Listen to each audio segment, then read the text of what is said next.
Hasil Musyawarah Nasional Luar Biasa atau Munaslup Kamar Dagang dan Industri Indonesia menuai kontroversi. Dari Munaslup Kadin pada Sabtu 14 September 2024 di Hotel Saint Regis Jakarta Selatan itu memunculkan sosok Anindya Bakri sebagai ketua umum yang baru. Akan tetapi, di mata Arsyad Rashid, hasil itu tidak sah dan disebut sebagai bentuk kudeta. Sebab Arsyad merasa dirinya masih menjadi ketum Kadin sampai tahun 2026 mendatang sesuai dengan aturan sebelumnya. Sejumlah kejanggalan mengekor di balik proses keputusan Munaslup tersebut. Presiden Joko Widodo yang memiliki hubungan baik dengan Kadin pun ikut terseret dalam tarik-menarik antara kubu Arsyad Rashid dan Anindya Bakri. Lantas, sebenarnya bagaimana situasi Kadin saat ini?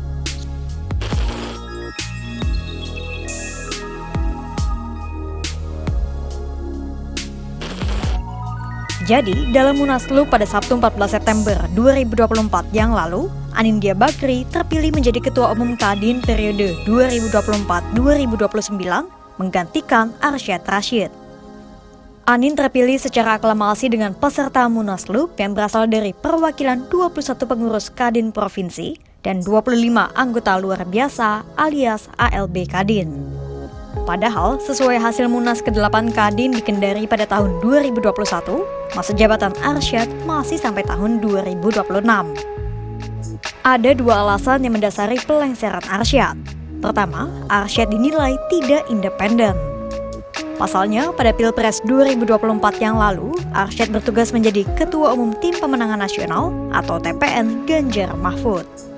Kedua, posisi Arsyad di Pilpres 2024 dinilai berpotensi memicu keresahan di tengah kalangan Dewan Pengurus Kadin Provinsi. Sebagian dari mereka khawatir hubungan Kadin dan pemerintahan Prabowo Subianto dan Gibran Rakabuming ke depannya mengalami turbulensi akibat posisi strategis Arsyad di tim kampanye Ganjar Mahfud. Namun, rentetan kejanggalan menyebabkan Arsyad dan kubunya melawan balik gerakan yang berupaya melengsarkan dirinya. Arsyad menduga ada sejumlah praktik-praktik pelanggaran ADART yang mengiringi isu rebutan kursi Ketua Umum Kadin.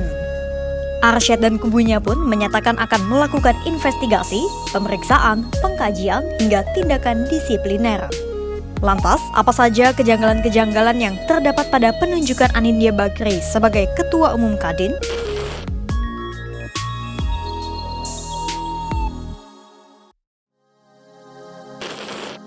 Pertama, Munaslup pada 14 September 2024 lalu seolah direkayasa karena hanya ada satu calon nama yang kemudian dipilih secara aklamasi. Dia adalah Anindya Bakri. Padahal Kadin mengaku telah membuka pintu pendaftaran calon ketua umum. Kejanggalan kedua adalah Munaslup diadakan di luar jadwal berkala yang telah ditentukan. Nah, untuk mengadakan Munaslup dadakan, harus ada sejumlah pelanggaran ADART yang terjadi, misal seperti penyelewengan keuangan atau impotensi pada fungsi Dewan Pengurus Kadin Indonesia. Padahal, belum ada bukti konkret yang menunjukkan bahwa Arsyad Rashid melakukan pelanggaran saat menjabat sebagai ketum. Ketika Arsyad masih menjabat sebagai ketum Kadin dan harus menjalankan tugasnya sebagai ketua TPN Ganjar Mahfud pun, dirinya tertib mengajukan izin. Pengajuan izin Arsyad itu pun juga sudah ditandatangani oleh Dewan Pengurus Kadin termasuk Anindya Bakri sebagai Ketua Dewan Pertimbangan. Kejanggalan ketiga adalah Munaslup tidak bisa diadakan begitu saja.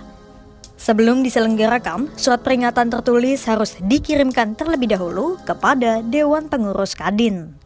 Surat peringatan tertulis itu dikirimkan oleh Dewan Pengurus Kadin Provinsi dan pengurus organisasi perusahaan dan organisasi pengusaha tingkat nasional. Jika setelah 30 hari surat peringatan dikirim dan tak kunjung diindahkan, maka Munaslup bisa diadakan. Kejanggalan keempat adalah penunjukan Anin secara aklamasi.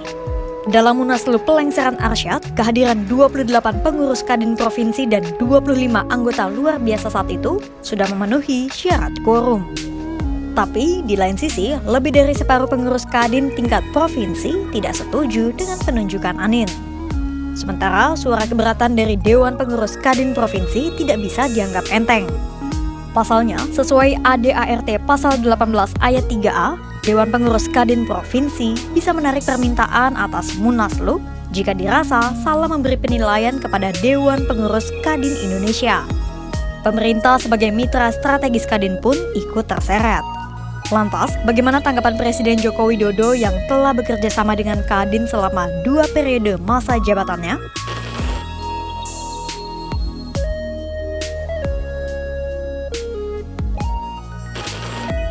Menanggapi perpecahan di tubuh Kadin, Presiden Joko Widodo meminta agar kisruh rebutan kursi ketua umum bisa diselesaikan secara baik-baik di internal organisasi.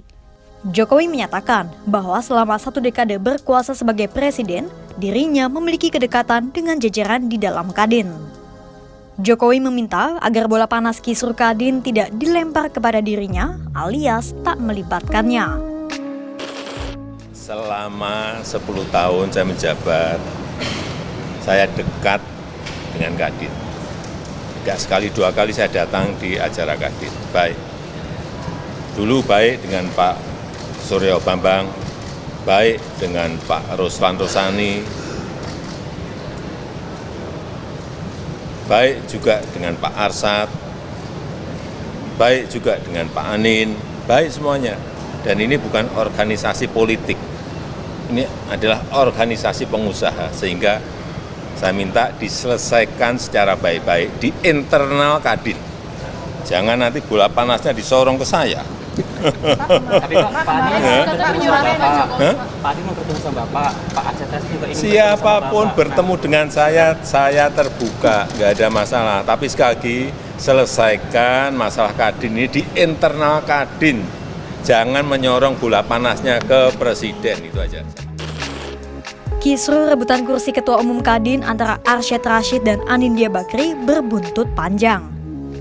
Presiden Jokowi sebagai mitra strategis Kadin selama 10 tahun pun meminta agar Kadin menyelesaikan urusan tarik-menarik antara Anin dan Arsyad di internal organisasi. Lantas, kemanakah arah persoalan Kadin akan dibawa?